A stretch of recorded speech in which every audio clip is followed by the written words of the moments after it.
Hey, it's Aaron, the Metal Theologian. This record's a new arrival, I'll just fucking be honest about that up front. It's a Jesus metal record.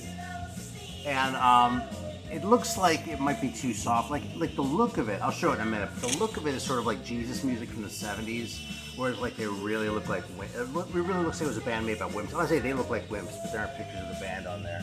It just looks like a wimpy fucking record, you know what I mean? Like, The Last Call of Shiloh or something like that. And I love that Jesus music, okay? So don't get me wrong about that shit. I really have a soft spot for the whole Jesus music era. But this band has a cover that looks like one of those, and I was like, this is gonna suck. And it totally doesn't suck, man. It's really good. Like, I heard it was kind of an okay metal record, and like, I can totally tell what the flaws are, but here's the funny thing. The singer kind of sounds like a weenie, right? Let me grab the record cover because this is getting a little ridiculous.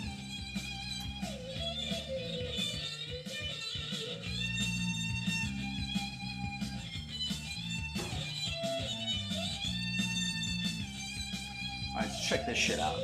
The band's called Cry. And like, just in case you were thinking that was a lame acronym, Cry actually stands for Christ Rose for You. Okay, so this is really out there. Anyway, this fucking rocks. I think this is great. And the singer, it was like, kind of has a little bit of a weenie sound, like kind of an annoying sound a little bit. He was reminding me of someone. I just figured out who it was a minute ago. He sounds like Vince Neil. Especially like when he holds an O vowel sound or something like that. That one too. Fucking total Vince Neil, man. What the fuck was Vince Neil doing on this record? You would flip right past this, right? Unless you dig Jesus music too. Anyway, it is a pleasant surprise. I wasn't expecting this record to be this good. I was expecting it to be fun, like kind of, like cool to pull out every once in a while and go, oh yeah, like Messiah Prophet, a band of that caliber. But no, this is fantastic.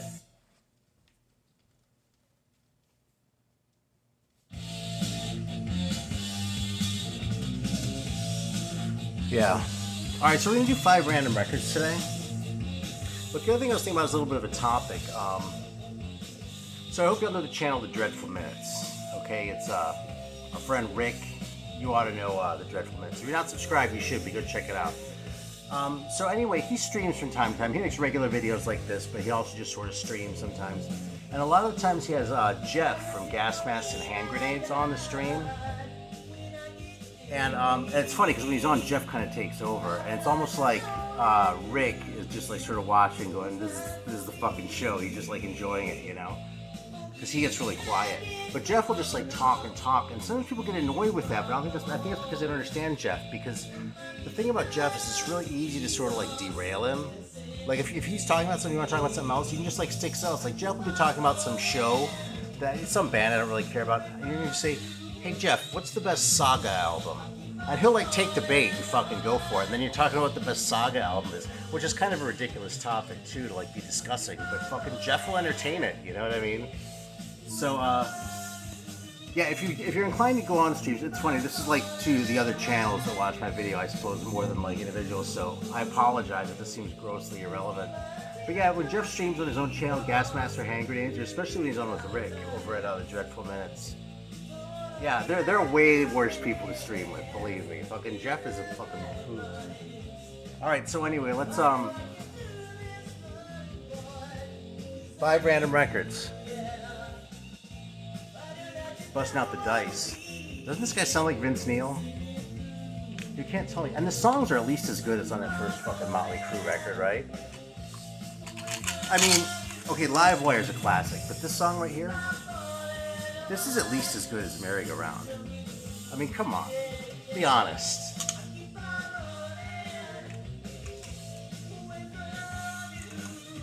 God damn it. Oh, there it is. Alright, so here we go.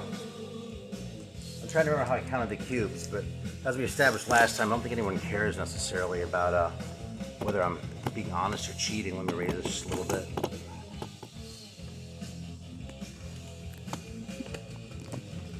Fuck.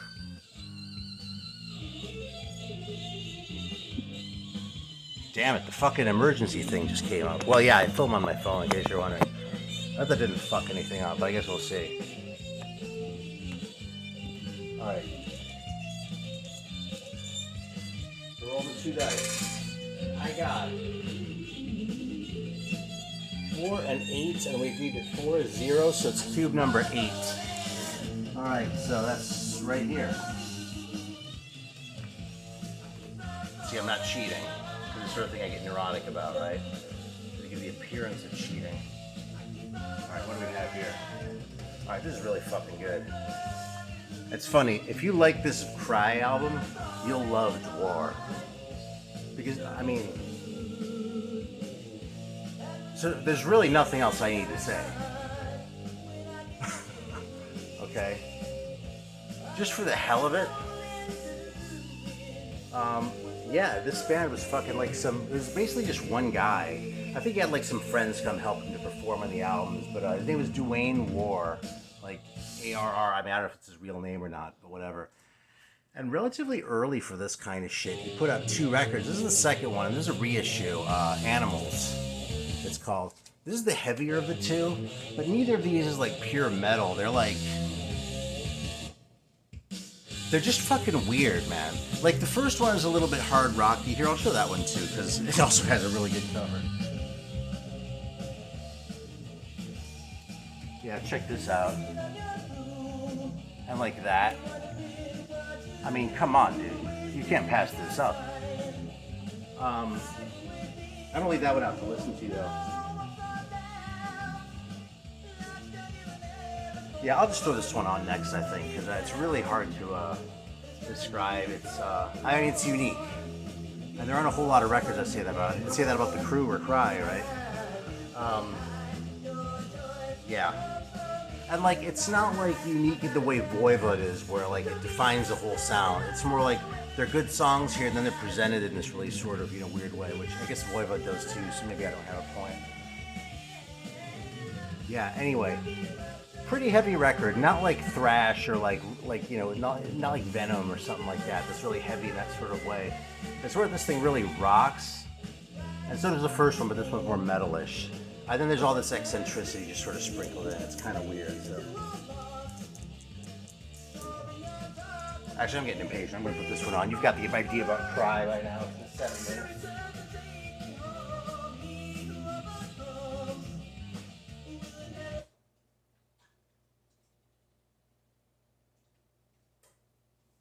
Check out this label, man.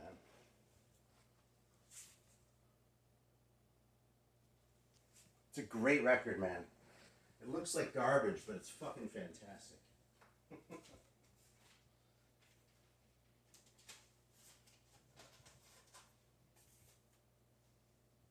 Alright, so this is going to be Dwir.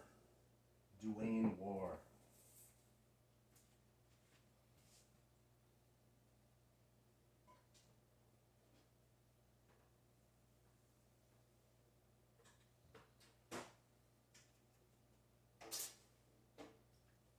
Maybe just a little lower than the last one was. Alright, so it's time to roll for the second one. That's 1 record down.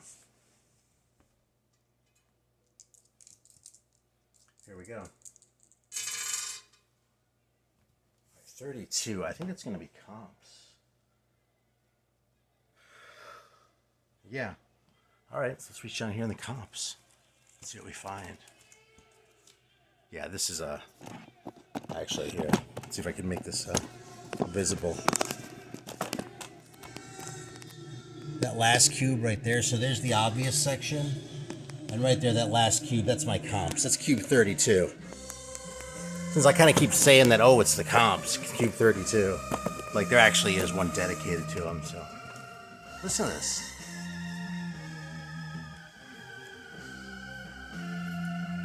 It's almost like if the Residents played metal, you know?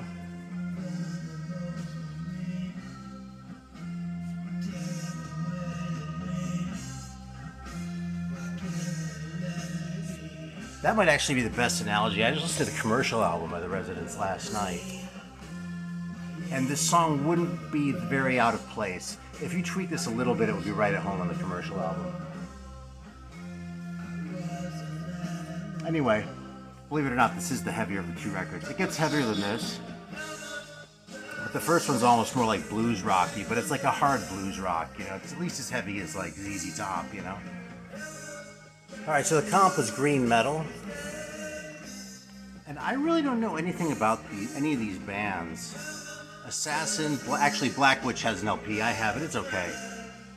April South, Kruger, there's the Russian Kruger. Here, I'll show that one real quick because it's so fucking cool.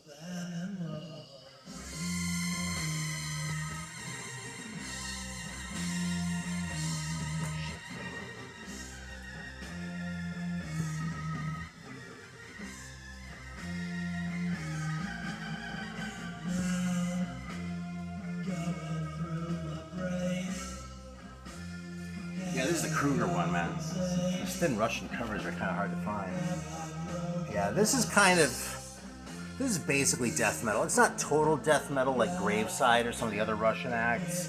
This one is like, it's still thrash, but like, you know, it's thrash that's definitely, I would be surprised if on their second album they weren't death metal. Anyway, so that's a different band. This band's from Ireland, that band's from Russia.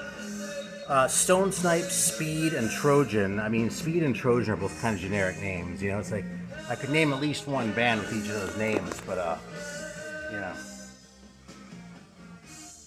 Anyway, the point is, this isn't like, you know, you put like Metal for Mothers or like Heavy Metal Heroes, and there are all these like all-stars on the back. You know what I mean? Witchfinder General, fucking Venom. You know, this one doesn't have any of that, and this is still a really cool record. It's a pretty heavy record too. It's heavier than you'd expect too. I would have figured from Ireland with a population of what, you know, 5 million people, 5.5, that there'd be more of a bias towards like less sort of intense music. I understand this isn't quite in line with other Irish stereotypes, but I'm not playing those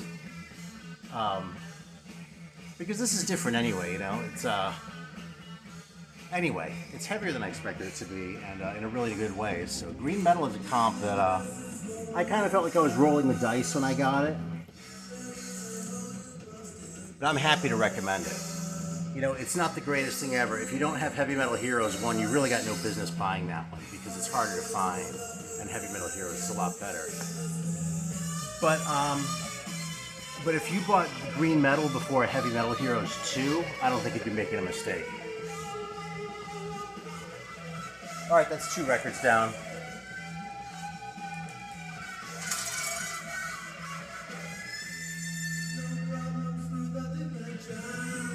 Oh shit, that was a bad roll after all. Alright, 18. Trip over that shit.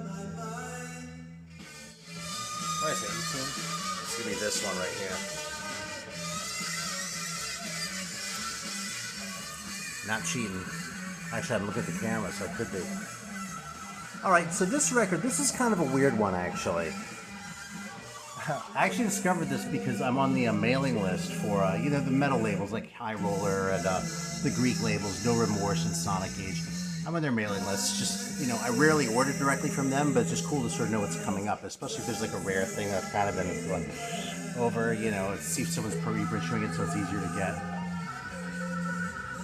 Anyway, they announced this mystery one, and there was something about the cover. I mean, it's so plain and really kind of bad, but like not in a really sort of overtly bad way, you know. And I don't know, I was just kind of fascinated. So I went and looked it up and tried to get an original for about the same as what a reissue is going to end up costing, you know. So I give it a chance. It turns out Jürgen over at 6 Beers, 9 Wives, that he's a fan of these guys too, but yeah, it's a really unusual record. I mean, it's a late 80s sort of thrasher, you know? It's not like total thrash or anything like that. It's just, you know, it's sort of, it's of that time in that sort of way. But the songwriting is it's unusual. And it's not unusual in just like a plain batshit way, like the way Dwir is here. I mean, listen, it's bullshit. What the fuck? I mean, it's great, but yeah, and these guys aren't necessarily eccentric in a really sort of immediately identifiable way like Voivod, you know what I mean? Where like they have their sound, and you can recognize that as Voivod, you know, and there are acts like Spectral Incursion who stray a little close to that, you know, and they kind of suffer a little bit for it, you know what I mean? This doesn't make those mistakes. It sort of finds its own way to be eccentric, and it's not like a super weirdo record. It's more just like a solid metal record with like a little bit of like with a dash of eccentricity to just make it a little bit cooler. You know what I mean? Like the songwriting is a little bit more challenging in that they.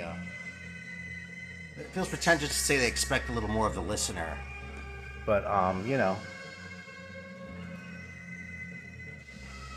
Anyway, a really good record and not an expensive one either. So, you know, if you're just sort of looking to dip your toe into the lesser known shit, you have all the Iron Maiden records and the Slayer records that you really ought to have before you go out looking for mystery records. But if you're there, I don't think this one would disappoint you at all. Fuck, I lost my place now, too. You know, it's funny. There are people like Hassan Piker and shit who like stream video games all day and like will talk like this while they're doing it, you know? And I always thought, I wonder if I could do that. I was like, I can talk on camera, but I can. But here I am, I can't alphabetize my records and talk at the same time. So I don't know how the fuck I'm gonna play, you know, Binding of Isaac or something like that. It's Mystifier. All right, there it is. I was trying too hard and telling dumb fucking stories. All right, that's 3 records. Isn't this cool? This fucking Dwir record? It's insane, but it's awesome.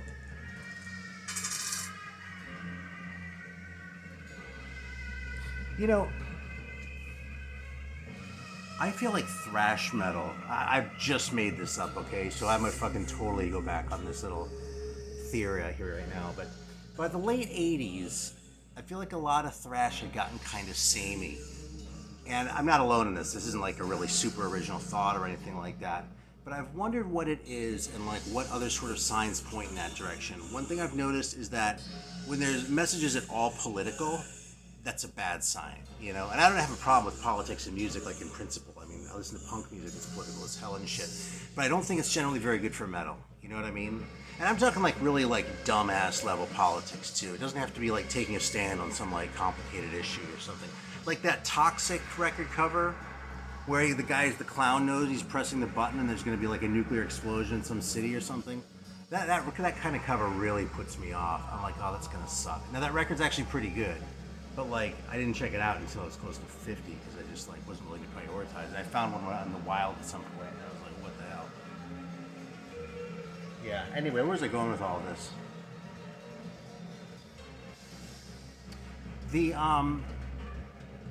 I almost wonder if like there's sort of a plateau reached as far as the level of musicianship. You know, not that there weren't differences between them, but it kind of felt like a lot of these bands are just sort of like.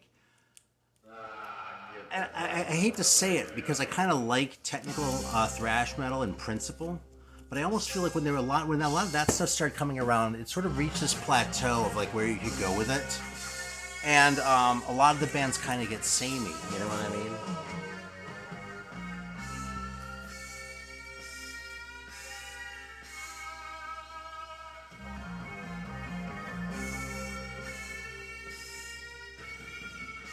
So yeah.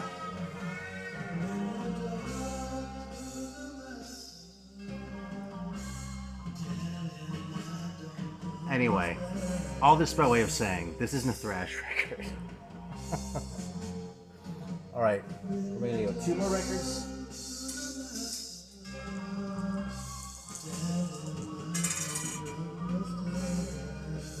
All right, 10. This guy here. You don't have to look away actually. So like when this is done like that, I can tell that this one right here is Gillan. You know? So I have to actually like look away. Sort of lose my place in here a little bit, you know?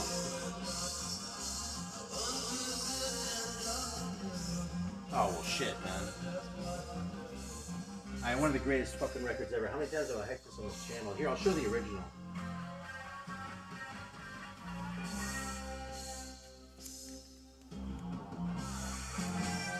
Yeah, 2 songs on this thing. It's kind of a cool one to look at because they finally reissued it just a few years ago. And I might still have a couple copies, so if you that's a story too, as far as why I would. But in any case, I might have a couple copies. So if you need a copy of the Graven Image record, I might be able to hook you up. Just like leave me a comment or something, we'll figure something out.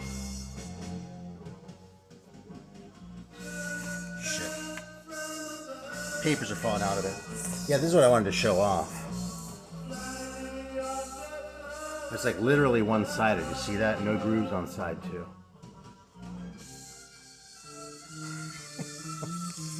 So on the reissue, they actually put it on 2 sides, which is probably smarter. And I don't know if this is true, but I've heard that like when you only press one side of a record like that, it can cause warpage and shit like that. I haven't observed it myself, but you know. I'll throw this on.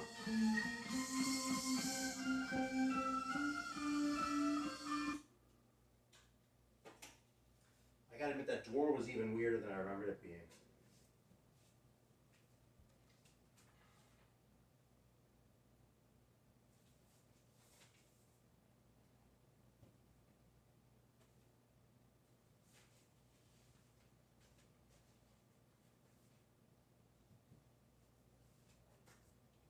Alright, so I sincerely think that this Graven Image record is one of the greatest records ever. It doesn't necessarily make me remember if it plays at 33 or 45.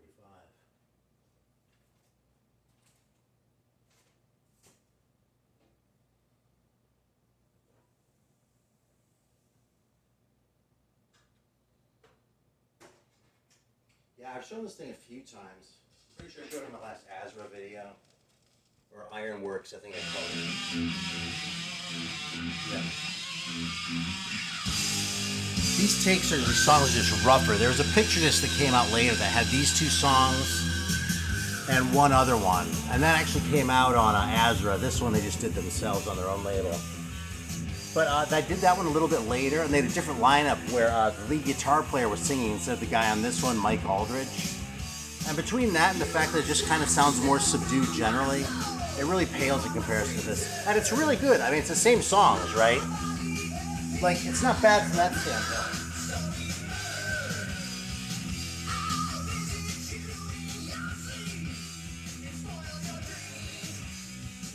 Yeah, the extra song is really good too. Like, I'm not shitting on that EP. I'm just saying that thing is really good. But these original versions of those 2 songs are just fucking godly.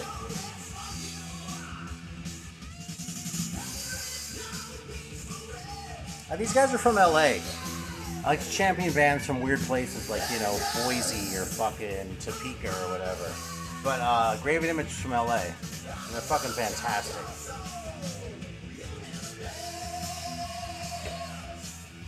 Alright, let's roll one more.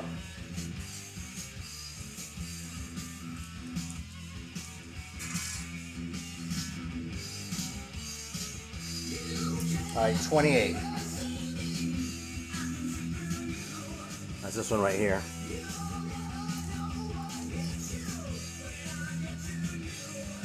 Yeah, this is like 1984. This is like a heavy metal archetype. You know what I mean? This is like, fucking stumbled here. There's a certain type of heavy metal that just like, I mean, this just defines the sound. I don't know how to say beyond that, you know? If you're gonna pick a record that isn't like Iron Maiden where everyone knows it already, and say, yeah, this is exactly what heavy metal is. This record's a candidate. Metal changed a lot, obviously, but... And speaking of that, it's kind of maybe on the other end of the spectrum, but not on the same end of the spectrum. Yeah, so this is some Brazilian shit. Super rough and gnarly, and honestly, I haven't played this all that many times. I have an album by, that's just Dorsal Atlantica. Is that what they're called? Yeah. And, you know, it's good. I pull it out from time to time, but it's not really one of my favorite Brazilian bands. Well, it's probably in the top 50%. It just has a really rough sound. It has its own identity among the Brazilian bands, which I think some of the bands had a little more trouble with. Like Mystifier, I feel like doesn't have its identity as clearly established as like, you know, Sarcophago or Vulcano. You know what I mean? Chacal's another one too. Really good, you know what I mean? But not like super specific in that sort of way. Anyway, this is a good split. I haven't played this in a long time. Like, this got repressed, because the original from Brazil I'm never gonna find, right? This got repressed, and I got it sort of at the end of the run when you can still find these around, and didn't want to miss out. And I go to all that effort, and they say, fuck you all. No, this is a really cool record though. I'll shoot the Dorsal Atlantica one because I'd probably recommend that one over it, but they're both really good.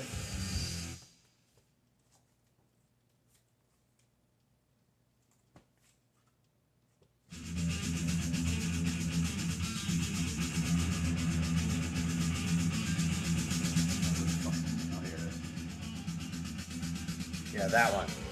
This kind of has a better cover too. This is a cool record though. It kind of looks like that, you know. That's kind of cool that it's in Portuguese. Yeah, it's really good. If you like that Brazilian stuff, you'd like that band a lot. Don't snooze on them. Shit, I put that in the wrong place. I'll do it in a minute. Yeah, so I'm gonna pull one more out because I don't want to go before the end of this song. You know what's funny is there's a split called Ultimatum, and that means it's filed right next to kind of a lot of records by our friend Scott Waters. It's right there. Hang on, there's another one here.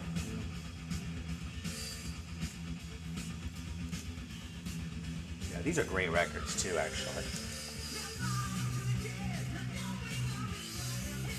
In fact, Ultimatum sort of came about on the tail end of sort of that thrash era that I was saying I was a little more lukewarm on before. Yeah, fucking Ultimatum's got no problem. They're fucking fantastic.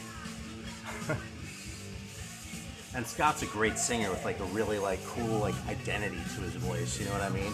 It's not necessarily what you expect hearing a speaking voice in his videos and shit like this. But yeah, but it's unique. You know what I mean? There are people you can compare it to, but he has his own sound, and that just sort of puts the Ultimatum shit like over the top. You know what I mean? The riffs are great, the songs are great, really good shit. All right, let's roll one more though.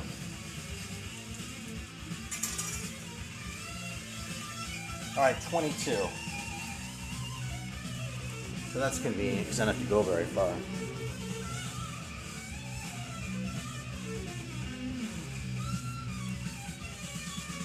All right, this one kind of sucks. Restless, Rock the Nation. I mean, once again, it's about as good as it looks, you know? In assessing that, you have to factor in the fonts on the back. Yeah, this record really kind of sucks. I mean, it's not terrible. If I threw it on right now, I wouldn't be like mad. By the end of side one, if I wasn't thinking specifically of something that I wanted to hear now, I would totally flip it over and listen to side two. You know, it's not terrible. It's not gonna like hurt you to listen to this record. You know, it's probably better than anything the Doors ever did. But yeah, but it's definitely not a great metal record.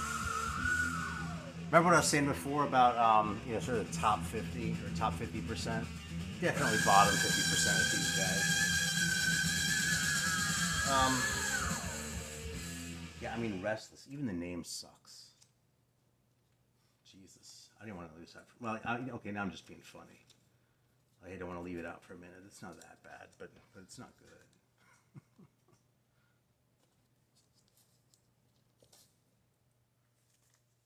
And look, I have to file it right next to my Resistencia records, which are so much more hip. Look at that. Got that bad boy. Got that bad boy. I have to stick this fucking Restless record in there, right next to him. It's a goddamn travesty. All right, well, I think that's it for today. We got 6 random records, because I always like to give you a little extra. No, just it's fun. Thanks for watching. Always appreciate it. I don't know what I'm going to listen to next, but it might be Dorsal Atlantica, actually. Thanks for watching.